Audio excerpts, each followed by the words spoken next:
గారికి సవినయంగా ఒక మనవి చేస్తున్న వ్యవసాయ శాఖ మంత్రి గారికి ప్రత్యేకంగా ఈరోజు మీరు జిల్లా కేంద్రాలలో ఒక ప్రత్యేకమైనటువంటి ఒక కంట్రోల్ సెంటర్ ఏర్పాటు చేయండి. వాస్తవంగా ఎన్నో నా దగ్గర ఉదాహరణలు ఉన్నాయి. ఒక ఇంట్లో ఒకే ఖాతా ఉన్నది, 2 లక్షల రూపాయల లోపు రుణం ఉన్నది.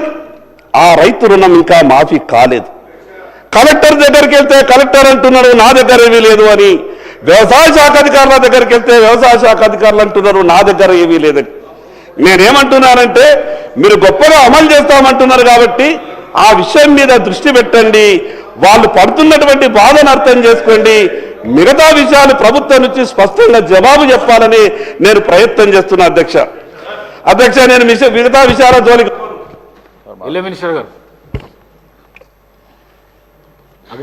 అధ్యక్ష పాయల గారికి నమస్కారం సార్. రుణమాఫీకి సంబంధించి గత స్వతంత్ర భారతంలో ఈ రోజు వరకు ఒక చిన్న రాష్ట్రం, కొత్త రాష్ట్రం ఎప్పుడు కూడా 20,000 కోట్లు ఒకే సంవత్సరం మొదటి పంట కాలంలోనే ఆర్థిక పరమైనటువంటి ఎసులుబాటు లేని రాష్ట్రంలో మళ్ళీ వాళ్ళకి ఆలస్యం చేస్తే వడ్డీ పెరిగి గత ప్రభుత్వం మాదిరిగానే మాఫీ చేసినా కూడా రైతులకు ఉపయోగం జరగదు అని ఆలోచన చేసి గతంలో అరాకొరా చేసినటువంటి రుణమాఫీ కేవలం 11,000 కోట్లు 10 సంవత్సరాల్లో చేశారు అధ్యక్ష. దానికి 8,560 కోట్లు పల్లా గారు రైతు బంధు నాకు తెలుసు, రైతు బంధు అధ్యక్షుడిగా నాకు తెలుసు, మీరు కూర్చోండి. కాబట్టి దయచేసి గౌరవ సభ్యులకి మనవి చేస్తున్నా, మీరు మొదటి 4 సంవత్సరాల్లో 4 విడతలుగా రుణమాఫీ జరిగింది. అది వడ్డీకి సరిపోయిందని రైతుల ఘోష.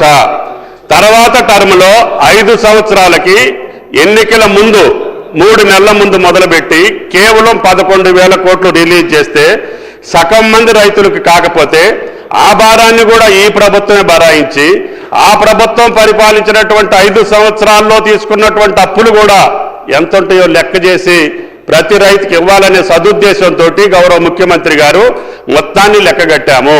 అందుట్లో పంట రుణాలు వేరు, అదేవిధంగా లాంగ్ టర్మ్ లోన్స్ వేరు, షార్ట్ టర్మ్ లోన్స్ వేరు. మేము ఇచ్చింది కుటుంబానికి 2 లక్షల రూపాయలు. ప్రభుత్వ నిర్ణయం కుటుంబానికి 2 లక్షల పరంగా మేము 20,000 కోట్లు ఈ రోజుకి రిలీజ్ చేయటం జరిగింది.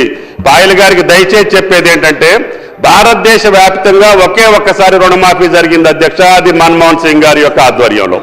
అప్పుడు దేశం మొత్తానికి 70,000 కోట్లు అధ్యక్ష. చిన్న రాష్ట్రం, కొత్త రాష్ట్రం, రైతులు ఇబ్బంది పడకూడదని మాట నిలుపుకోవటం కోసం ప్రభుత్వ నిర్ణయం 20,000 కోట్లు మొదటి పంట కాలంలో ఇచ్చామని చెప్పి గౌరవ సభ్యులకి మనవి చేస్తున్నా. రైతు భరోసాను కూడా ఈ నెలాఖరికల్లా వాళ్ళ ఖాతాలో జమ చేయటానికి 33,000 కోట్లు, గత ప్రభుత్వం ఉన్నటువంటి రైతు భరోసాను కూడా 7,625 కోట్లు ఈ పంట కాలంలో ఇచ్చాము. ఈ రైతు భరోసాను కూడా ఈ నెలాఖరికి ఈ ఆర్థిక సంవత్సరం లోపులని ఇస్తున్నాము. 33,000 కోట్లు రైతుల నేరుగా జేబులో వేసినటువంటి ఏకైక ప్రభుత్వం రేవంత్ రెడ్డి గారి ప్రభుత్వం అని చెప్పి గౌరవ సభ్యులకి మనం చేస్తున్నా. మోసం చేసిన వాళ్ళు, దగా చేసిన వాళ్ళు, రైతుల్ని ముంచిన వాళ్ళు ఈ యొక్క రుణమాఫీ గురించి మాట్లాడితే అసహించుకుంటారు, అపహాస్య పాలవుతారు.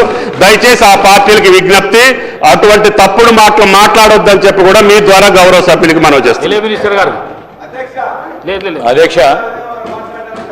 అధ్యక్ష మీకు అవకాశం వచ్చినప్పుడు మాట్లాడండి. అధ్యక్ష అవకాశం ఇస్తాం. అధ్యక్ష పాయల్ శంకర్ గారికి కానీ ఇతర గౌరవ శాసనసభ్యులందరికీ మనవి చేస్తా ఉన్నా, డిమాండ్స్ నడుస్తున్నాయి అధ్యక్ష. ఏ సబ్జెక్టుకు సంబంధించిన డిమాండ్స్ వచ్చినప్పుడు ఆ సబ్జెక్ట్ మాట్లాడితే దానికి సంబంధిత మంత్రులు కానీ ప్రభుత్వం కానీ జవాబు చెప్పడానికి ఉంటుంది. డిమాండ్స్ అనే అంశానికి వచ్చే వరకు ఈరోజు మనం ఇండస్ట్రీస్, ఐటీకి సంబంధించి, పంచాయతీరాజ్కి సంబంధించి, మా ట్రాన్స్పోర్ట్ బీసీ వెల్ఫేర్కి సంబంధించిన డిమాండ్స్ అంశాలు మాట్లాడాలని మీ ద్వారా గౌరవ సభ్యులను కోరుతా ఉన్నాను అధ్యక్ష. ఇప్పుడు చాలా డిమాండ్స్ ఉన్నాయి, అనేక. రేపొద్దున పవర్ డిమాండ్ ఉంది, మొన్న అగ్రికల్చర్ డిమాండ్ అయిపోయింది. ఆ డిమాండ్ సంబంధించి వారి సభ్యులకు అవకాశం ఇచ్చినాము. ఆ సభ్యులకు అవకాశం ఇచ్చినప్పుడు దాన్ని సద్వినియోగపరచుకుగా మళ్ళా సంక్షేమానికి పోయి మళ్ళా ఇంకేదైనా పోతే మళ్ళీ జనరల్ సార్ అప్రాప్రియేషన్ బిల్లు ఉంటుంది, అప్పుడు మాట్లాడమని చెప్పండి. అప్రాప్రియేషన్ బిల్లు అన్ని మాట్లాడమని చెప్పండి. స్పెసిఫిక్గా ఈ హౌస్ డిమాండ్కి సంబంధించి ప్రస్తావన చేసి హౌస్ టేబుల్ పైన పెట్టినప్పుడు ఆ డిమాండ్స్ పరంగానే మాట్లాడేటట్టు మీరు కూడా గౌరవ సభ్యులకు తెలియజేయాల్సిందిగా మీకు కోరుతా ఉన్నాను అధ్యక్ష.